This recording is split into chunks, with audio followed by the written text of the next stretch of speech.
for days and days and days. Oh, will you send some to good Texas, morning. please? Some rain. We're God. dry. We're hot and dry. We've got puddles everywhere.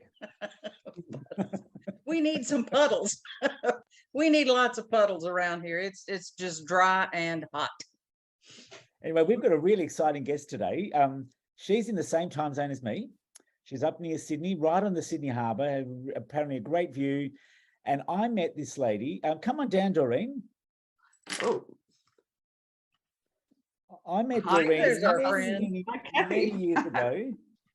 Welcome. thank And you. I was just saying, I met you so many years ago when I was my first year of being a naturopath, and we met at a natural fertility conference, and she was the first one to ever give me a Bowen session. I did. I lined up 10 people, and including the lecturer, Francesca Ney, she taught us fertility, and they and Christos had a great response from Bowen. Oh, I did not know that. Yeah, and I thought I'm going to learn this. I was feeling so good the next day. I thought I am so going to learn this, and I have. Well, Yeah, that's there how you go. when you My teacher. when you gave me a Bowen, that's the same thing I said. I've got to learn this. Yeah. Mm. So I've got about that Absolutely. much Bowen knowledge. Anyway, welcome, Doreen. Yes, we're happy to have Thank you. for having me. It's a pleasure to be here. Yeah. Well, our little broadcast is reaching many, many countries all over, and we are getting the word out about iridology. And we just thank you so much for joining us so that you can help spread the word. Thank you. My pleasure. So, Doreen, how long have you been doing iridology? Probably just over 30 years now. We studied iridology in our naturopathy course in, I think it was 1987. So Helen Margulies was our teacher, and she based her information on Dorothy Hall and Jensen's work. And then some years later, I studied with Tony Miller and did the iridology 1, 2, and 3. So yeah, we'll say over 30 years. Yep, that's a good place to leave it right there. You must have started when you were 15, Doreen. That's right, because I'm only 32 now. Okay, and Doreen, what inspired you to do iridology initially? I mean, I know it was part of your naturopathy course, but what inspired you to keep going? And well, I just loved how it was a simple tool to see what was going on personality-wise, physical-wise, in a person, a presentation. And also it helped me work out how I could present information to people, because if they had the neurolymphatic, the big iris, I would take things quite gently and not overwhelm them with too much. Whereas if they were the neuro, what's the one with the very tiny iris? Yeah, like my husband. Yeah. Very systematic, lots of information, all very well. Yeah, so I could present the information. And also it was good to even counsel couples, because I see a lot of fertility, to help them understand each other. So I could say, well, you know, she doesn't run on she's like a little mini miner, needs lots of rest and lots of sleep and can't party till 3 a.m. And whereas you might have full of energy and just run up the mountain and not understand. So it was helpful to work with couples to understand each other's personality traits as well. Well, that's excellent. Excellent. It's really good working with couples, because often they're opposites. Yes, whether they're duals absolutely. or excellent. That's exciting. So, go ahead. You go ahead, Kathy. No, it's your turn. So, Doreen, I was going to ask you, out of all of the eyes that you've seen for a few years now, what are your favorite eyes to see, or do you have a favorite sign that you look at, or something in the eye that you notice that's your favorite? Yes, I can really relate to Christos. What's the name of the people that have got really tight, good structure and lots of nerve rings and go that don't stop? Anxiety tetanics. It's anxiety tetanic type people with. So the nerve rings I can relate, because I feel that there's so much they can do with their lifestyle, with potentially magnesium, relaxation, stress management, and saying enough's enough, I can go to bed now, I've done a good day's work. I can relate to the neuro, to those people. And I guess I like lymphatic rosaries because I've got full of lymphatic rosaries, and I was born on a dairy farm and grown up with, probably weaned it onto cow's milk at probably 2 months old, so terribly congested and quite green.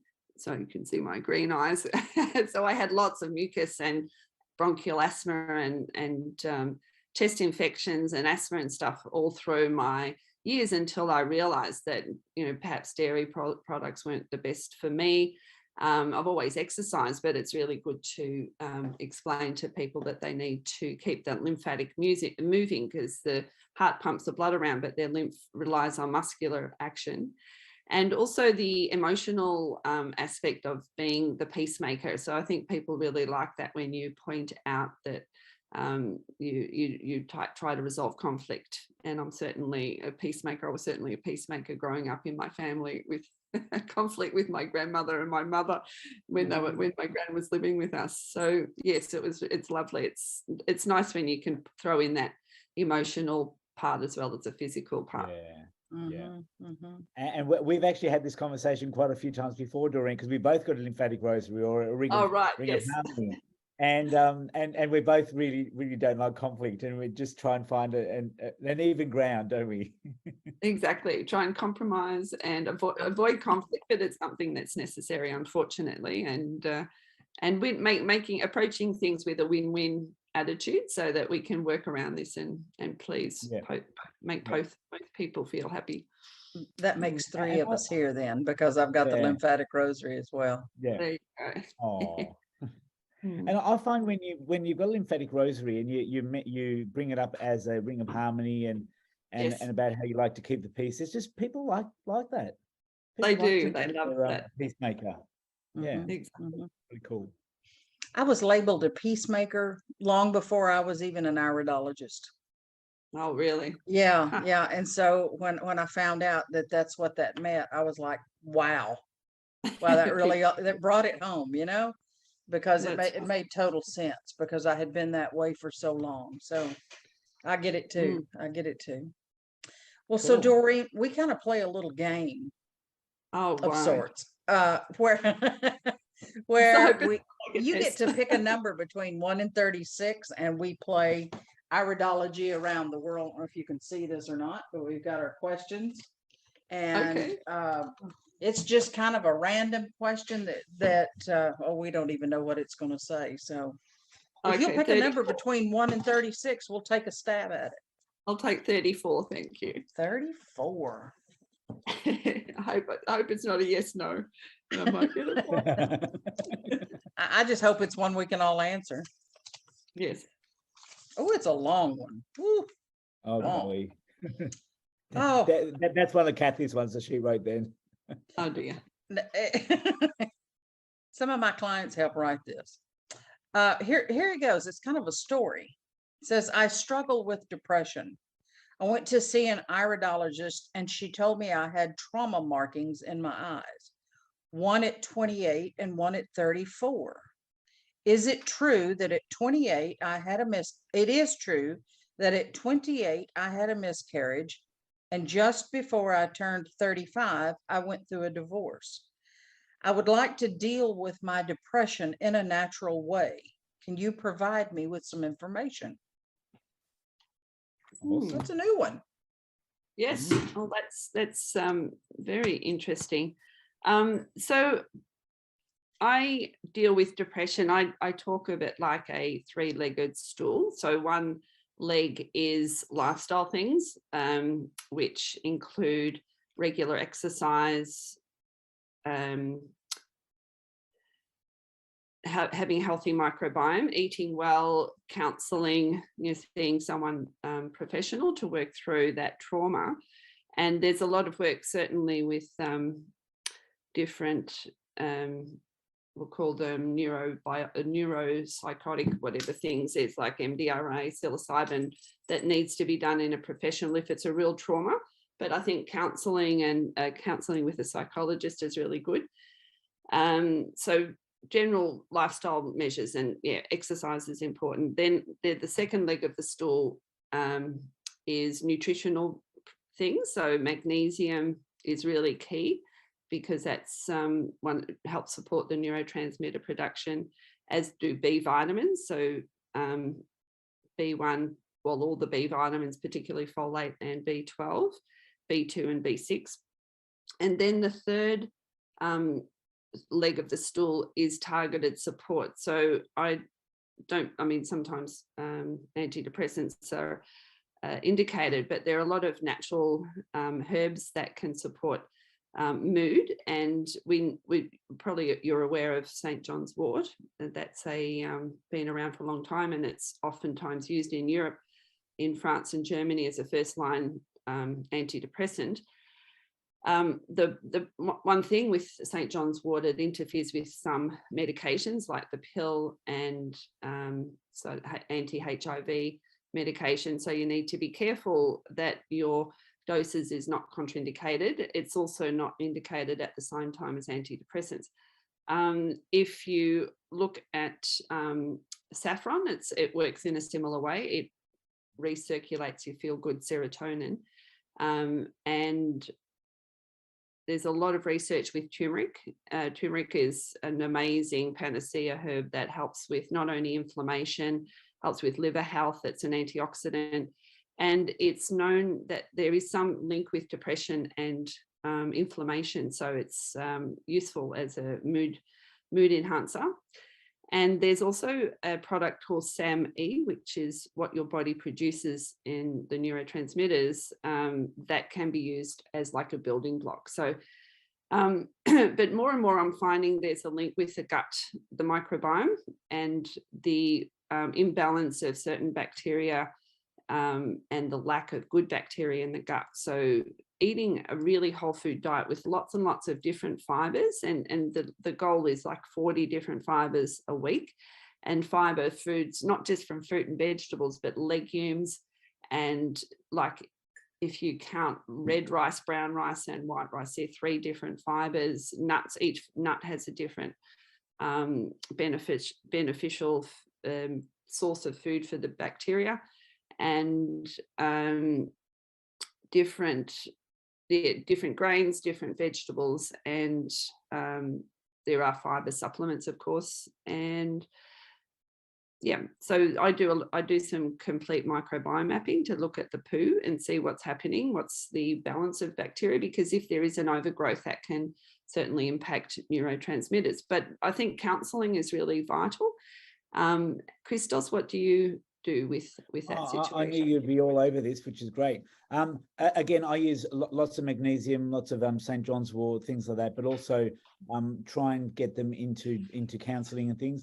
I also am doing quite a lot of NLP coaching, so I do a bit of mindset work with them as well.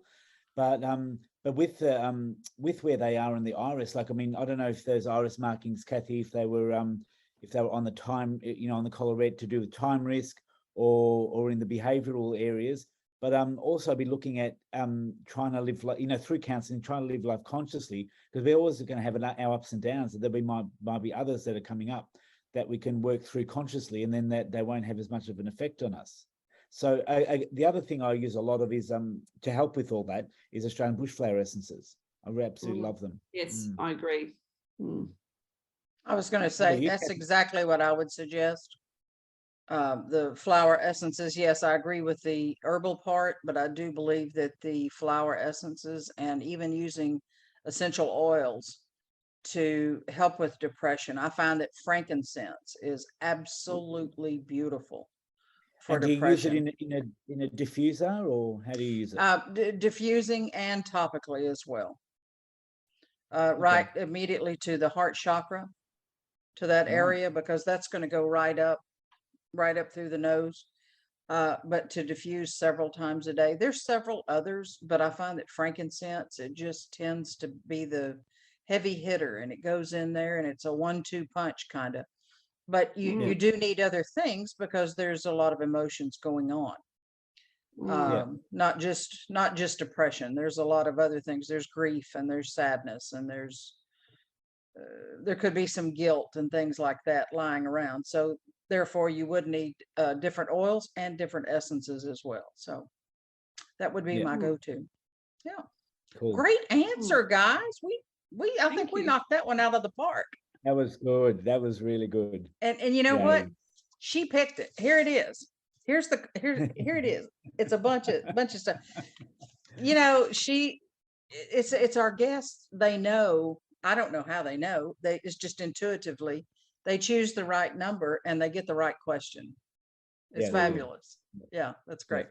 Doreen, Cool. we've loved this. This has been great having you on and talking to you. It's been a while since we've been able to talk and to chat a little bit, but we just thank you tons for coming on and sharing your wealth of wisdom with us and helping us to get the message out about iridology. My pleasure. Yeah. I hope you enjoyed the Sydney Harbour exciting. this afternoon. I will. I'm sure it's going to be a beautiful day in sunny Sydney. Awesome. All right. Lovely. Thank you so much, guys, for having me. Thank you. Bye. Bye. Take care.